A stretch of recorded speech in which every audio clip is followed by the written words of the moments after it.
শিক্ষার্থীদের আন্দোলনকে কেন্দ্র করে শুরু থেকেই চুপ থাকতে দেখা গেছে চঞ্চল চৌধুরীকে। তবে সম্প্রতি এক ফেসবুক স্ট্যাটাসে নিজের নীরবতা প্রসঙ্গে মুখ খুলেছেন অভিনেতা, যেখানে চঞ্চল দাবি করেছেন তার মায়ের অসুস্থতাজনিত কারণে সাম্প্রতিক সময়ে সামাজিক যোগাযোগ মাধ্যমে খুব বেশি সক্রিয় হতে পারেননি।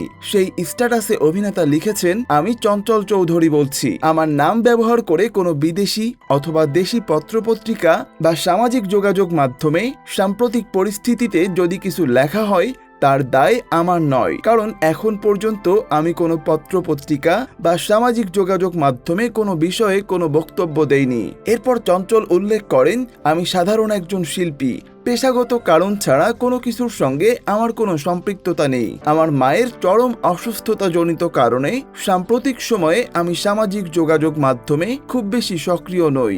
দেশে শান্তি বিরাজ করুক, সকলের মঙ্গল হোক।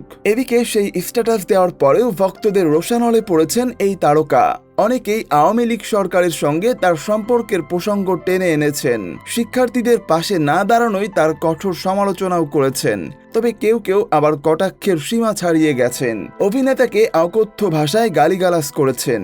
বিষয়টি চোখে পড়েছে চঞ্চল চৌধুরীর। এ প্রসঙ্গে একটি গণমাধ্যমকে দেওয়া সাক্ষাৎকারে এই অভিনেতা বলেন, মন্তব্যগুলো চোখে পড়েছে। আমি প্রতিজ্ঞা করেছি একটা মন্তব্যও মুছব না।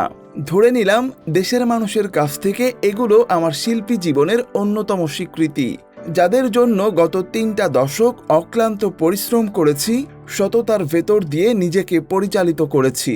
চঞ্চল আরও বলেন, চাইলেই এমপি হতে পারতাম, মন্ত্রী হতে পারতাম, কিন্তু দেশের মানুষের প্রিয় শিল্পী হয়ে মরতে চেয়েছি। গালির মাধ্যমে এখন সেই স্বীকৃতি পাচ্ছি। গালিগুলো মুছব না, পুরস্কার হিসেবে রেখে দিলাম।